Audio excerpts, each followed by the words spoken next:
Hello, everyone. I'm here with the lovely Dr. Nataliya Petlyuk, and she is one of our lovely alumni who has found success, and she's going to be sharing some of her pearls. So welcome, welcome. How are you? How you been? Thank you.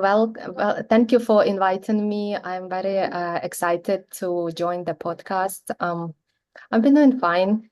Good, Thank good. you. Yeah. Well, the goal of this podcast is obviously to inspire others, but also there's new injectors out there that want to kind of get some ideas or pearls as to how to get going. And we're proud of you as one of our alumni. And so let's start by just talking a little bit about how long you've been injecting and kind of your journey so far. Mhm.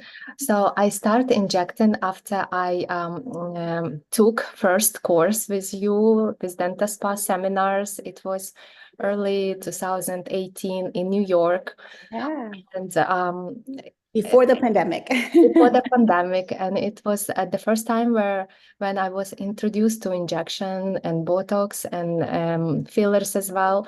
And I get so inspired, and I get some confidence, but I slowly start injecting my family, Friends and assistants, family. Yeah. uh, uh, someone who work with us in the office, and then I'm very happy that it turned out very nice. And one of my assistants still remember she was a patient on that course. And she said it was the best time when you inject me so good. Yeah, I remember you were a natural from the beginning. So some people, everybody's learning curve is a little different, but as I always like to say, this is not like implants or anything crazy where the learning curve is but some people pick it up more naturally than others. And I think you were definitely one of those people. So congrats. So what happened from that point? You started doing friends and family. What happened next? Friends and family. And then I took another course. Did you And take the D2 or the D4 I, after? I took D2 and then I took D4. And last year I went to seminars as well. I think it was like the most advanced one. Okay, so it was either PDO threads or combination. Threads and Yeah. injection fillers on the eye area. Oh, So you did I think you might have gone to the symposium. the symposium, yeah, Wonderful. went to What I symposium. what I love about our alumni here is that she's not only a DentaSpa alumni, so that's our academy for dentists. She's also a part of the International Academy of Facial Aesthetics. So she has not only done the work as she said, taking the courses for actual accreditation, but she's also uh, staying on top of the curve and staying on top of all the latest things going on in the industry by being a member. And she is talking about the under eye where she got trained at the International Academy of Facial Aesthetic annual symposium, which is coming up. Actually, I love that symposium. It's amazing, amazing time over there. Amazing. I like the first day where all lecturers gathered together with amazing professionals in that field. You can feel that you're surrounded by the people who try to get to their best in that area, and you get the best inspiration. And I love the second day where we can go through any training. We can. Workshops, actual hands-on. Yeah. Mhm. Yeah. The beauty, I think that's now that the IFA has been around since 2011, what I've been seeing over the last few years, that it's become such a beautiful multi-specialty area where we have top leaders that do aesthetics, but they all come from different backgrounds. So you have top plastics, top derms, top PAs, top dentists, all coming together on stage in their own Mhm. respect. And it's such a beautiful thing to see. So I'm glad you enjoy it. Very inspirational. Yeah. So describe to me your educational journey. You took D1, D2, and you started progressing since 2018. How have you seen it incorporated into the practice? Like, what were some of the uh, aside from education, which you've been doing amazing at keeping on top of through DentaSpa and your membership academy, um, what else was critical to growing it into your practice for you? I think we have a lot of patients that we do full mouth reconstruction, and with that come a lot of grinding and clenching, and that's all we want to prevent. And part of that prevention, we do Botox injection into masseter muscles, sometimes temporalis muscles as well, to make sure they not, we do night guard as well, but that Botox injection, one of the most It's important guaranteed. to prevent and help those veneers to stay longer Yeah. and safer. And this become a big part of my practice as well. A lot of patients, after they do their veneers, they want to make their lips slightly fuller, a little bit bigger, more kind of, and most of my patients, they want, like in New York area, they want to look natural. So Yeah. like no one will see that I inject too much in my lip. That, for example, they said, but after injecting first syringe of Juvederm, like around 6 months pass and they want more. Exactly. So that's And the beauty. yeah. That's the beauty of offering this in dentistry that I see across the line. You're not the first to say that.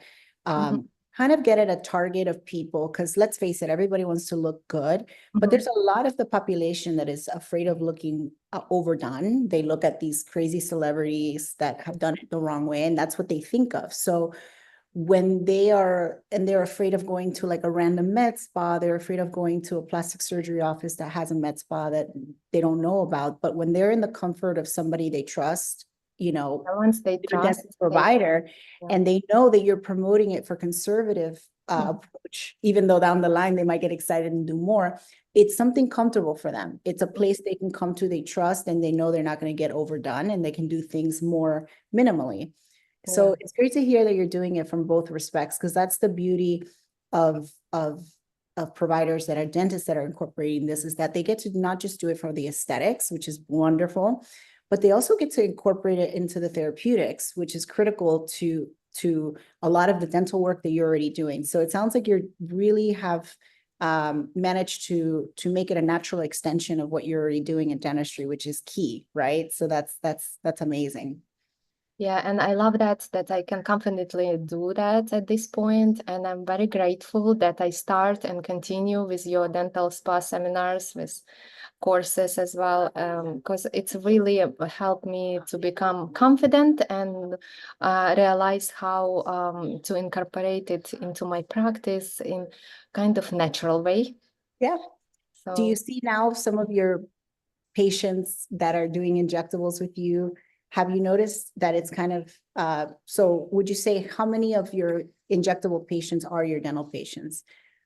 they mostly, initially they start, almost everyone was were my dental patients, and I start injecting a little bit Botox for the grinding, then we did a little bit for the facial expressions, and nowadays I see some patients just come for natural lip injection.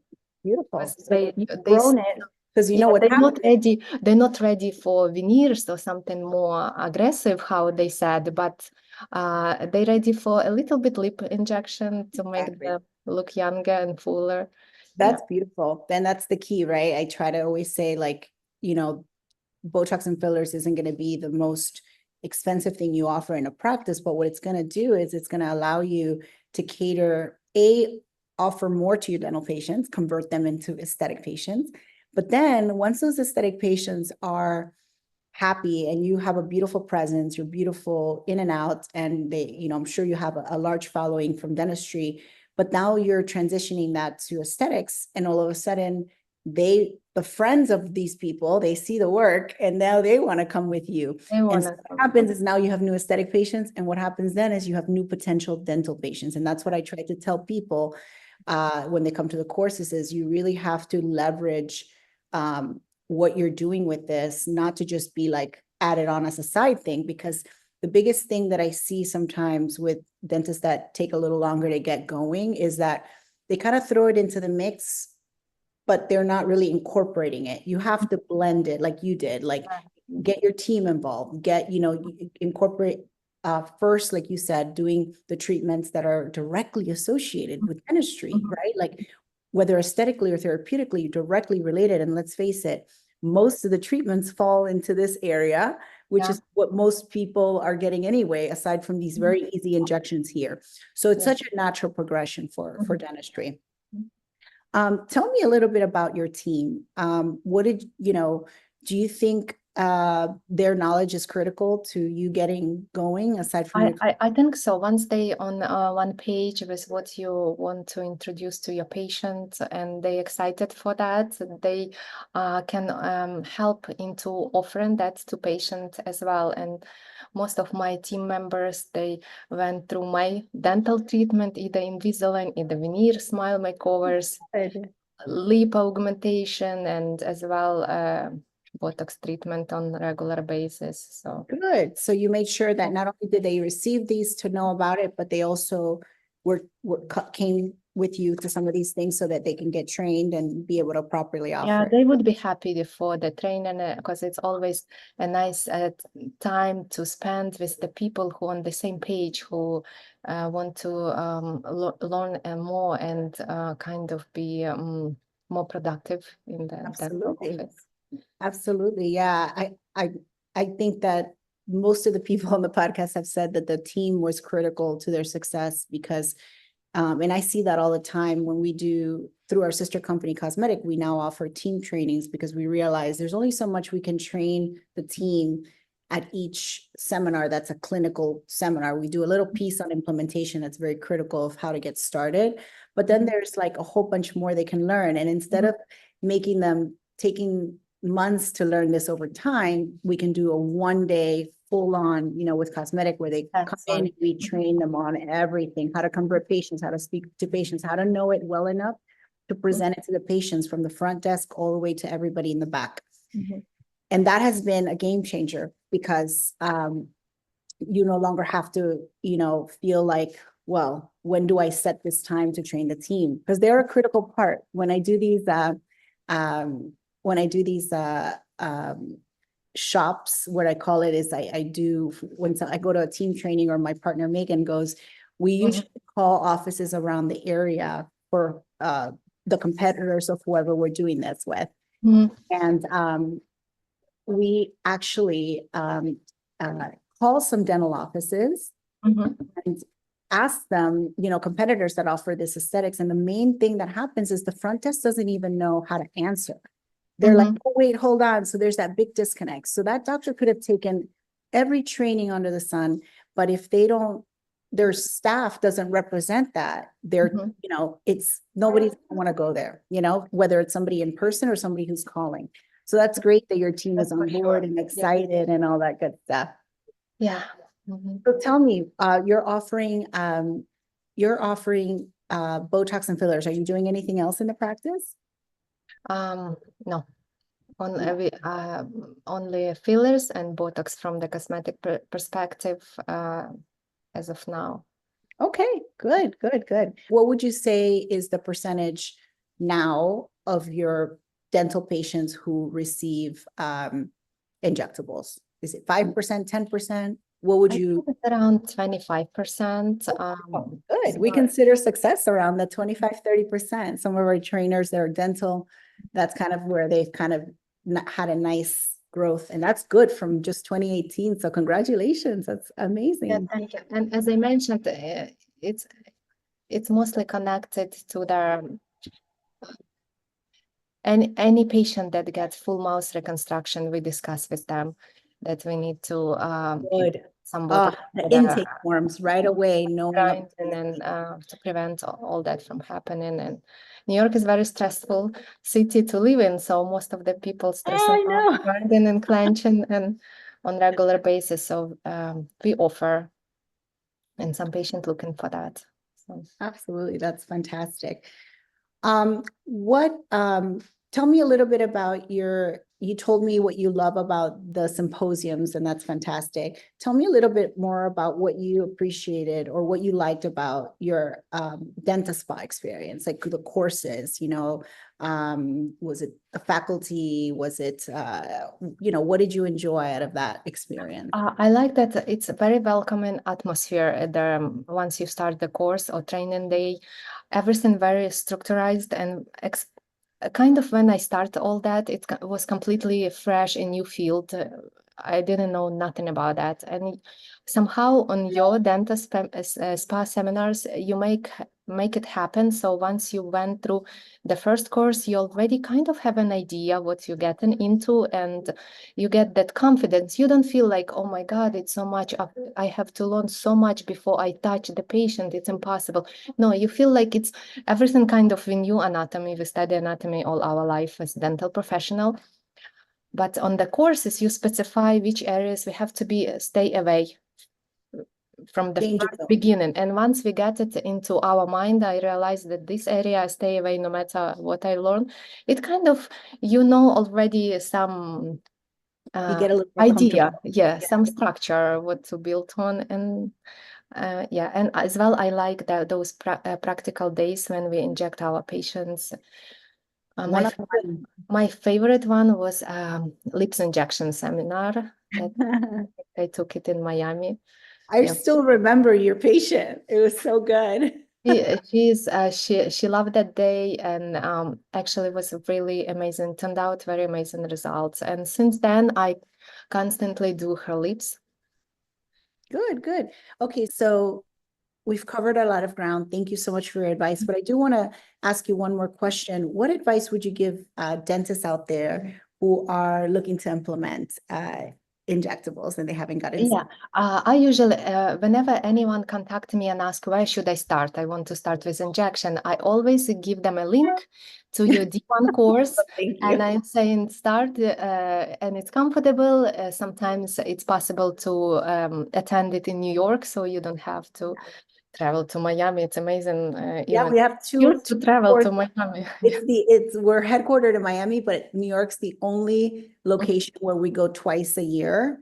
And we just, we love it there, first of all. And second of all, we have a lot of demand there. But one of the things that we pride ourselves on is the fact that we are a dental academy. DentaSpa is for dental providers. The faculty is always going to be in every course a mixture of a medical and a dental experts. So combined together, I think we make the best impact educationally. But the biggest thing is other dental academies, which there's not that many, there's only maybe 2 or 3 more in the nation.